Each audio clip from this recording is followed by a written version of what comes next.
അസ്സലാമലൈക്കും. ഈദനുഭവം കുറെ പറയാനുണ്ട്. പക്ഷെങ്കില് ഞാൻ 8ാം ക്ലാസ്സിൽ പഠിച്ചു കഴിഞ്ഞ സമയത്തുള്ള ഒരനുഭവം ഞാനിപ്പോ പറയുന്നത്. പിന്നെ നമ്മള് നോമ്പ് എല്ലാ നോമ്പും എടുത്തു കഴിഞ്ഞാൽ നമുക്ക് കുറെ ഓഫറുകൾ വരില്ല വീട്ടിൽ നിന്ന്. അപ്പൊ ആ കൂട്ടത്തില് നല്ല ഡ്രസ്സ് വാങ്ങി തരുന്നല്ല നമ്മൾ ഏറ്റവും ആഗ്രഹിക്കുക ആ സമയത്ത്. അപ്പൊ എന്നോടും അങ്ങനെ തന്നെ പറഞ്ഞു. പിന്നെ അങ്ങനെ ദുബൈയിൽ നല്ല കമ്പനിയിൽ എമിറേറ്റസ് ഗ്യാസിന്റെ കമ്പനിയിൽ വർക്ക് ചെയ്യുന്ന ഒരു സമയമായിരുന്നു. പക്ഷെ എന്തെല്ലോ സാമ്പത്തിക പ്രശ്നങ്ങൾ വന്ന സമയത്ത് ഞാൻ യൂണിഫോം പച്ചയും മഞ്ഞയും കതിരൂർ സ്കൂൾ പഠിക്കുന്ന ആൾക്കാർക്കറിയാം. പച്ചയും മഞ്ഞയും നാട്ടിൽ നിന്ന് വാങ്ങി തന്നിട്ട് ഞാൻ പറഞ്ഞ് എനക്ക് എന്തായാലും ഒരു പങ്ങളല്ല ഒരു നല്ല ദുബൈയിലെ യൂണിഫോം ഇടാൻ പൂതിയാന്ന് പറഞ്ഞിട്ട് ഇക്കാരടുത്തോ കൊടുത്തയച്ച് ആ യൂണിഫോം ഉമ്മ അടിക്കാണ്ട് അടുത്ത് തന്നെ വെച്ചിന്. അപ്പൊ പിന്നെ ആ സമയത്ത് മോന്റെ പ്രതിസന്ധികളും ബുദ്ധിമുട്ടുകളും നമുക്കറിയില്ലല്ലോ ആങ്ങളുടെ. അപ്പൊ ഉമ്മ അതിങ്ങനെ സൂക്ഷിച്ചു വെച്ചത് എന്തിനാന്ന് എനിക്ക് അറിയില്ലായിരുന്നു. അപ്പൊ ഞാൻ പറഞ്ഞത് എന്താ അടിച്ചത് അത് അടിക്കുന്നിട്ട് അങ്ങനെ വെച്ച് നോമ്പ് കഴിയുന്നവരെല്ലാ നോമ്പും നീ നോറ്റാല് എനിക്ക് നല്ല ഡ്രസ്സുമായി തരും എല്ലാം ചെയ്യുന്നുണ്ട്. ഉപ്പയും ഇങ്ങനെ പറഞ്ഞ് ലാസ്റ്റ് പെരുന്നാളിന്റെ 2 ദിവസം മുന്നേ ഈ യൂണിഫോം പച്ചയും മഞ്ഞ അടിച്ചിട്ട് അരക്ക് വെച്ചിട്ട് എന്നോട് പറയുന്നത്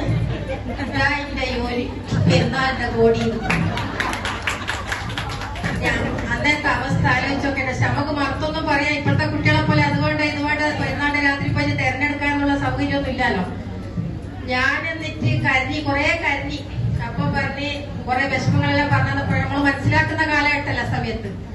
അപ്പൊ ഞാൻ പറഞ്ഞേനോ പിന്നെ ഇക്കാനോട് പറയാൻ പറ്റില്ല. 1 മാസം കഴിയട്ടെ കത്ത് കിട്ടുക ഇതെനിക്ക് തന്നിട്ടില്ല എന്ന് പറയാം. ഫോണൊന്നും ഇല്ല. അങ്ങ് ദൂരെ പോയിട്ട് ഫോൺ എടുക്കണമെങ്കിൽ ഒരു രണ്ടാഴ്ച മുന്നേ പറയൂ അടുത്ത കുഞ്ഞന്മാർക്ക് ഒരു ഫോൺ ഉണ്ടേ എത്ര മണിക്ക് വന്നിക്കണേന്ന് പറയുന്ന ഒരു കാലഘട്ടമല്ല.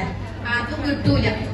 അങ്ങനെ നോക്കുമ്പോ ലാസ്റ്റ് പെരുന്നാളിന്റെ അന്ന് ഞാൻ കരഞ്ഞോട് ഡ്രസ് ഇട്ട് അത് കഴിഞ്ഞ് അതിലും വലിയ സങ്കടമായത് ഉപ്പ എന്നെയും കൂട്ടിട്ട് ഉപ്പാന്റെ കുടുംബത്തിലുള്ള യൂണിഫോം പച്ചയും മഞ്ഞ ഇന്നും എന്റെ കണ്ണ് കാണുന്ന പച്ചയും മഞ്ഞ. ഞാൻ എന്റെ മക്കൾക്ക് ഇപ്പൊ എന്റെ കീറിയ മാക്സിയെല്ലാം തുന്നിയിടുമ്പോ എന്റെ മക്കൾ എന്നോട് പറയും ഉമ്മ ആ മാക്സിയെല്ലാം പുതിയിട്ട് ഉണ്ടായിട്ടുമ്പോ ഞാൻ പറയാം ഞാനിടും. ഇന്ന് എന്റെ അലമാരയിൽ ഇഷ്ടം പോലെ ഡ്രസ് ഉണ്ട് ഇടാൻ സമയമില്ല. പക്ഷെ ഞാൻ അന്നത്തെ എനിക്ക് ആ പച്ചയും മഞ്ഞ യൂണിഫോം ഇട്ടത് എനിക്കത് മറക്കാൻ കഴിയില്ല. കേട്ട് മടുത്തുമ്പോ ഈ പറയില്ല പറയും. എന്നാൽ ഇന്നലെ എനിക്കിത് ഓർമ്മ വന്ന് ഷെഫീനായിട്ട് ഞാൻ പറഞ്ഞിട എനിക്ക് ഇങ്ങനത്തെ ഒരു ഓർമ്മ അധികം പറയട്ടെ എന്ന് വെച്ച് എല്ലാരും എന്നെ കളിയാക്കോ എന്നല്ലോ. പക്ഷെ എനിക്കത് ഒരിക്കലും ഇനി എന്നെ ഞാൻ മരിച്ച് മണ്ണെടുക്കുന്നതിന് എനിക്കത് ഓർമ്മ ഉണ്ടോ എന്താ വെച്ചാൽ അവരോടുള്ള ഇതല്ല അന്നത്തെ കാലഘട്ടം അതാണ്. പക്ഷെങ്കിൽ ഇന്നത്തെ മക്കൾക്ക് കിട്ടാത്ത സൗഭാഗ്യങ്ങളും സ്നേഹവും ഇതെല്ലാം നമുക്ക് കിട്ടി. ഇന്നത്തെ മക്കൾക്ക് കിട്ടുന്ന സൗകര്യങ്ങളെല്ലാം ഇത്രയും അധികം ഡ്രസ്സും കാര്യങ്ങളെല്ലാം ഉണ്ടായിട്ടും ഉപ്പാനി ഉമ്മാനി ധിക്കരിക്കുന്ന മക്കൾക്ക് വേണ്ടിയിട്ട് ഞാനിത് സമർപ്പിക്കുന്നു.